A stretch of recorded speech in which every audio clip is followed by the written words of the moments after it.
Alright guys, so today we got another video for the turbo Corolla, and today we are changing out the speakers, upgrading everything, and putting some sound deadening inside of these doors. So as you saw in my previous video I did with the Corolla, we did everything on the interior, but we didn't do anything with the speakers, and we didn't sound deaden anything other than what was on the floor. So today we're going to sound deaden the doors, upgrade the speakers, and get this car to actually sound a lot better. Because one of the biggest issues too, obviously you can see I don't have the trim piece on here, but my rear speakers don't even work. So only I have the two front speakers and the tweeters working, and it sounds okay. But today we got these are Scar speakers. They're 6x9s in the back, and then I believe they're 6-inch or 6.5-inch for the front. So I'm not going to upgrade the tweeters today. I didn't find a set that I liked, and they're usually not typically plug and play like these are going to be, so I didn't want to do that. These are all going to be just plug and play as long as you buy the adapters. So but first, let's hop in and start taking apart one of the door panels. Alright, so these door panels are pretty easy. There will be a screw hidden behind this clip here, and I'm pretty sure there's a screw hidden behind here. Then the rest is just pull up and pull away. So all the rest are just a few clips. So let's find these screws. I think they're just Phillips, and then we'll just pop this off. So just take a pick and you can get in there. Just be careful not to ruin the plastic. And same with here.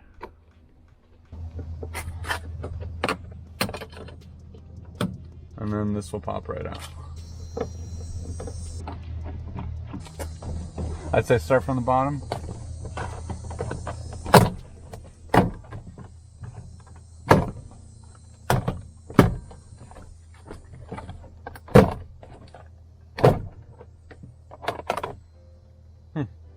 I guess I left the wrench in my door.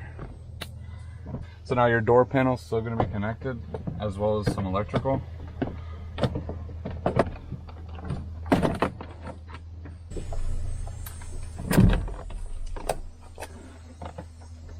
Alright, so you can pretty much just unclip the clip on the door handle, and then there'll be two power cables holding for the window switch and the lock switch.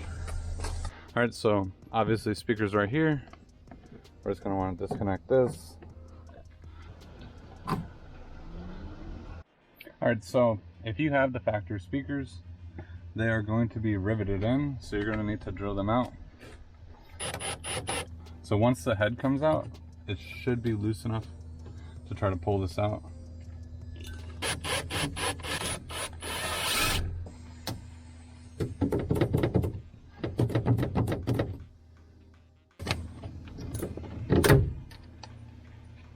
Alright, so the old speaker's out.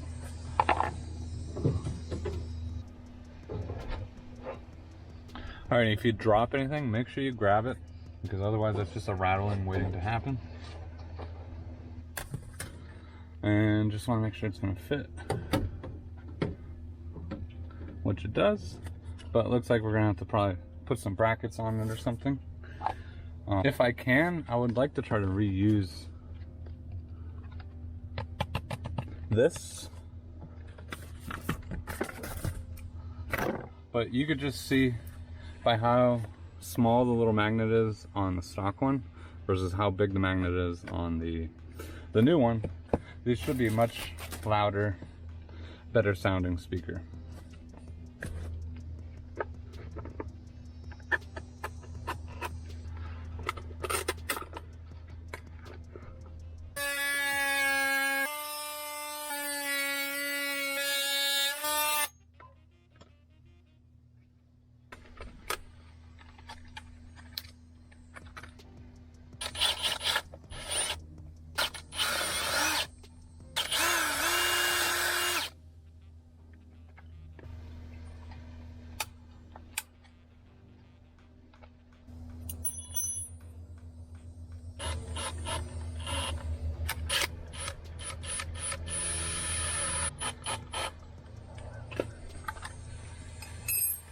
I got this bolted onto the factory mount.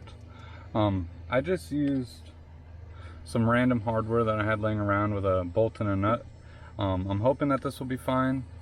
I hope that this doesn't want to rattle and then loosen the nut, but we will find out.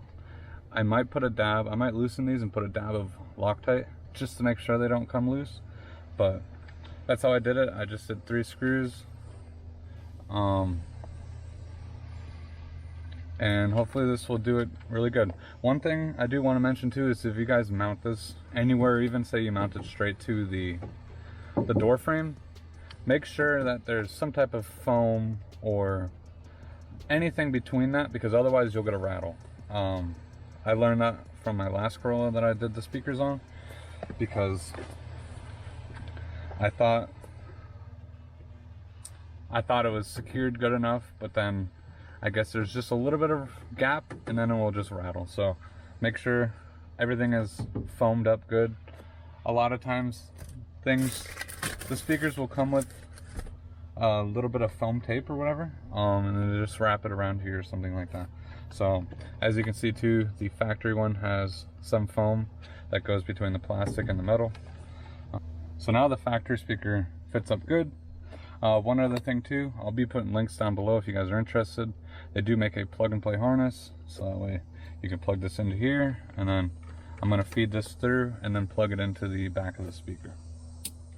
But first, before I do any of that, I want to put some sound editing inside of here to help any vibration.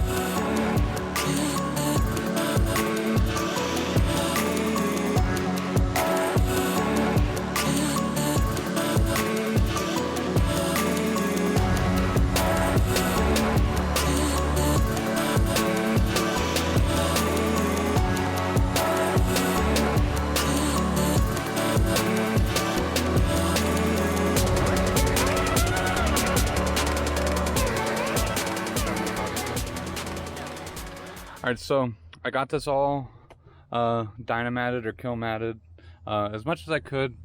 Doing the inside of the doors are kind of a pain. You gotta cut small pieces in order to get them, and there's a bunch of other little structural things in the way. So, but pretty much got one layer on the whole inside of the door, and then I put one right around the speaker grill, so that way if there is any other more vibration from the speaker, this should help any of that as well.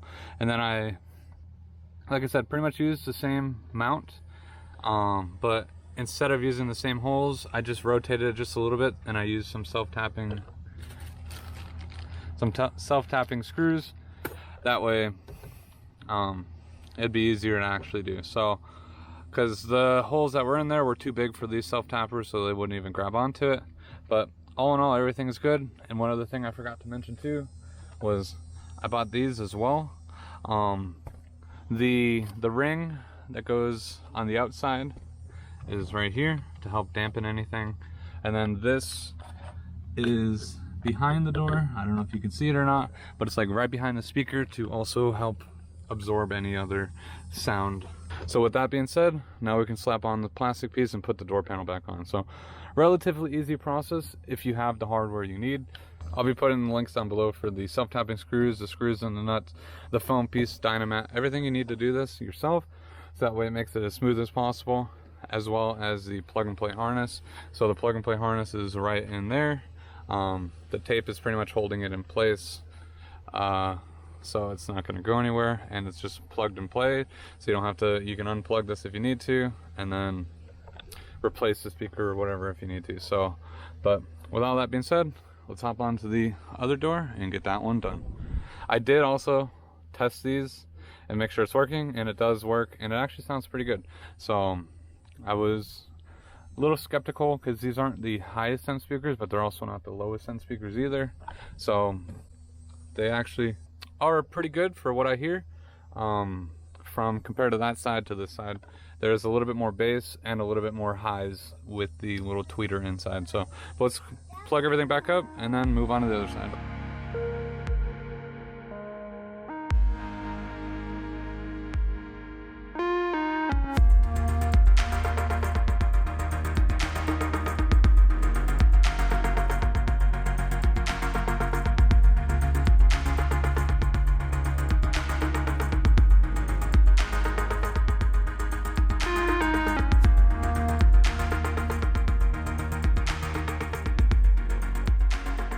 I just finished the front two speakers and I was just listening to some music. I do have to say there's a noticeable difference in the bass, as well as it does seem a little louder. So overall, so far impressed with these for the price I paid. Because they almost compare to the old JBL ones I had that I put in my old Corolla. I think these are probably pretty close to it. I mean, I'm no audiophile, so I'm not like listening to all the, like the little harmonics and all the other things. I just enjoy my music, and I think this is a great upgrade for that. So now with the fronts done, now let's hop onto the backs and get those taken care of, and hopefully we'll have a nice upgraded sound system. Alright guys, so it's been about a week since I did the front speakers. Now it's time to do the back speakers. So I got some more kill mat. That way we can do all around the speakers on the back.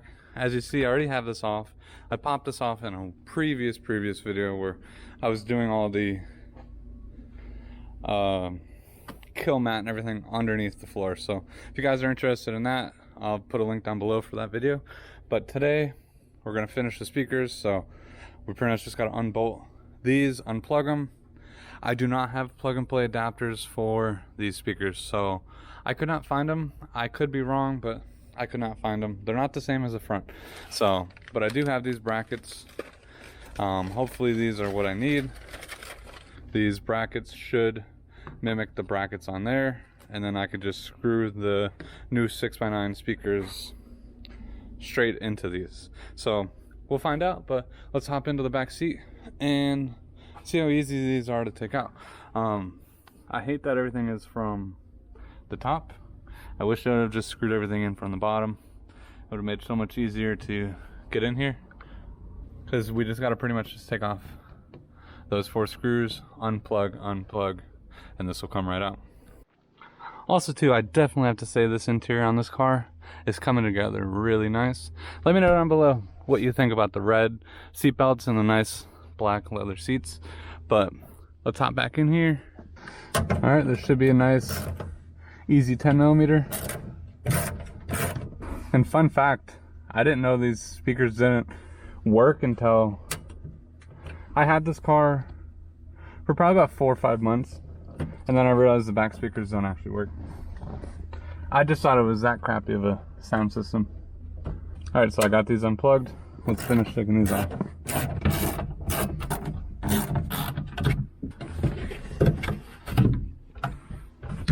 Alright, so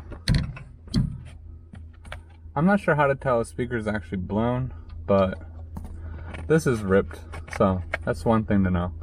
But these are really light. So I'm gonna take the other one out real quick, and then we'll compare these to the new speakers.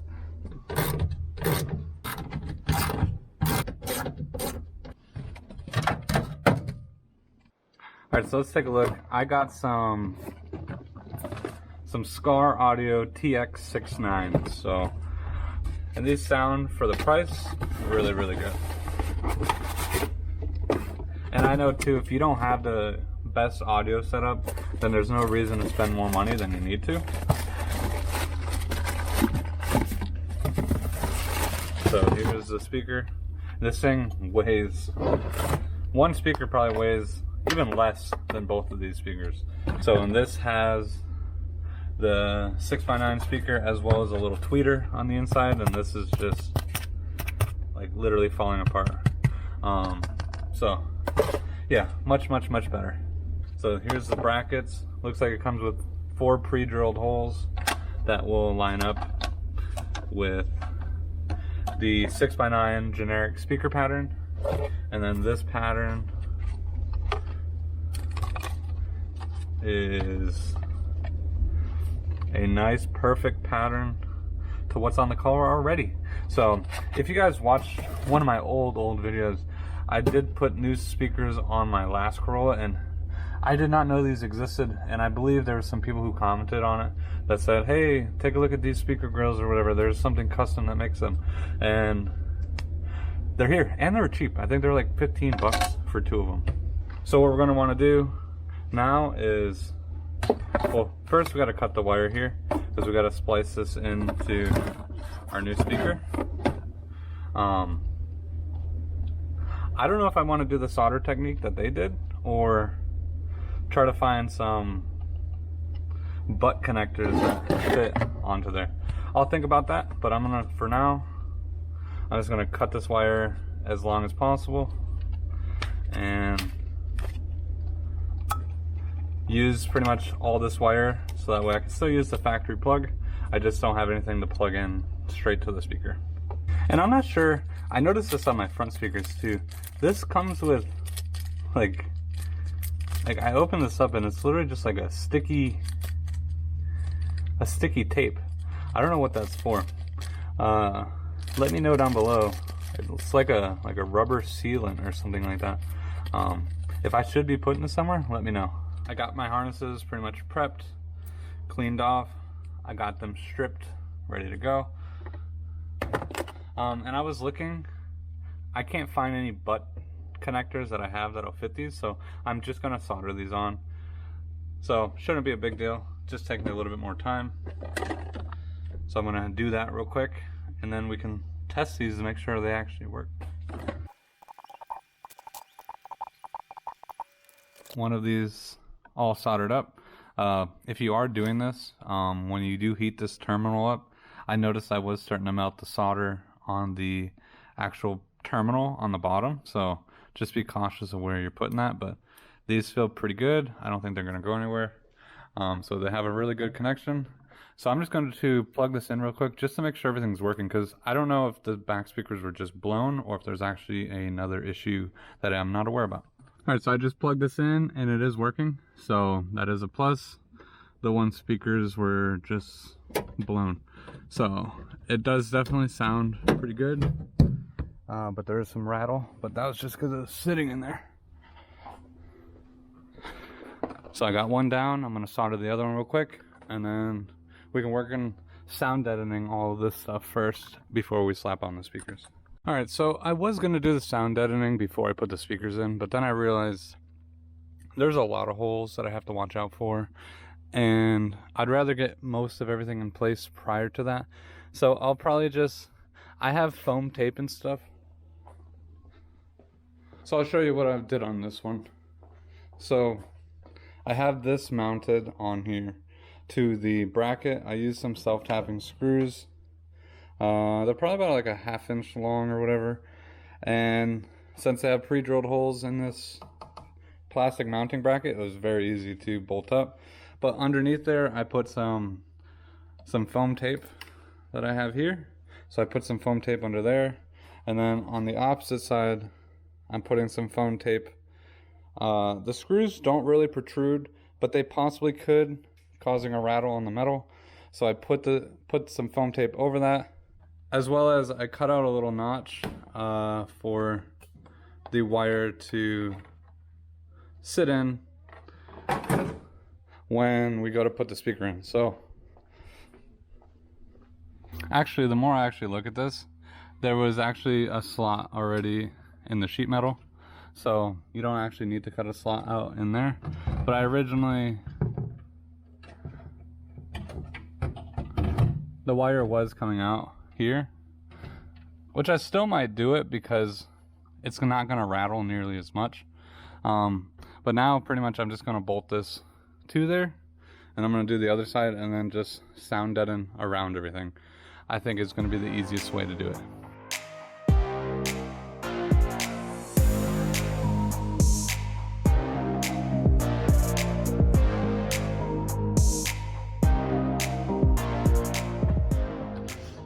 Alright, so I just tested everything. Everything is looking and working good. I made sure that nothing is vibrating. So all that foam tape and the brackets, everything are working their magic. So next thing I want to do now is start sound deadening everything back here. This is going to be a tedious process, especially with all the little things in here. But now that I have everything pretty much bolted up, the only other holes I got to watch out for are, there's 3 more right up here where the back piece mounts to with some plastic pieces. So, but other than that, pretty much just gonna fill in all these little cubbies and stuff. Honestly, I wish I knew what these cubbies actually were for. It's probably rigidity type of thing, but they just seem kind of pointless, especially they're just like vibrations and thin sheet metal just waiting to vibrate. So obviously you need some room for the seatbelts, but I don't know. We're gonna start doing the TD process of just putting all of it in. Like I said, I kind of started and I was like, I want to put the speakers in first before I actually finish. So let's start doing that. All right, so I got the back decent. I was being very conservative because I don't want to cover up holes that then I can't get the back pieces back on. So I think I got it pretty good. Got it inside of here. Had to cut it down into really small squares in order to fit around everything. I didn't tape over any wires or anything like that. I lifted them as I could and then just went around them as needed. So, but I could definitely say I was actually listening to music while I was putting this in, and the more and more I put it in, the bass actually got a little bit like deeper, because I guess you're confining it more into the trunk. Definitely is working. So now we're just gonna throw on the back plastic piece and then finish up the speakers. Got everything all buttoned up under here, as well as I finally have it's kind of dark out here, but I finally have a completed interior. So it's been a while since I've had all this interior trim in there, probably a good 2 months or so. But listening to some music, it definitely sounds a lot better than the stock did, especially when my rear ones never even worked. But comparing it to my last Corolla, it is definitely worth doing the Dynamat. So if you are sound editing and doing your stuff, I just recommend you just pick up a small package of that to do that around your speakers, because it does make a big difference. Because listen to this. So here's the front door, and then here's the back door. So I don't know if you guys can pick it up on camera, but the front door has the sound editing, the back does not. And with that, you can hear a much deeper thud, so there's not a lot of echo inside of the door. So, but with all that being said, thank you guys so much for watching. If you guys are new, don't forget to smash that like button, subscribe to the channel, and I'll see you guys next time.